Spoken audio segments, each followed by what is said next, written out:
হ্যাঁ বল। খাল কেটে কুমির তুমি এনেছো, এবার ভোগো। রাখ। বাবা বাবা, কি করে খাল কেটে কুমির আনে? শোন, আজ থেকে 15 বছর আগেকার কথা। তখন আমাদের কারখানা সেই সবে হয়েছে, বেশ ভালোই চলছে কারখানা। তো দাদু মানে আমার বাবা আমাকে একটা RTR 180 গাড়ি কিনে দিল। আর সে নিয়ে তো আমি বিরাট ঘুরছি, যেখানে পাচ্ছি সেখানে যাচ্ছি, একদম বিশাল ঘুরছি। তারপর বলে শুধু গলায় ঘুরবি, একটা গলায় সোনার চেন করে দিল।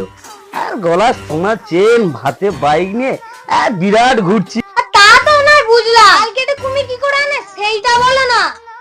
আরে বলছি তারপর তারপর আর একটা বাজে কথা নয়, না হলে এটা। বাবা বাবা, আমি বুঝে গেছি কি করে খাল কেটে কুমির আনে।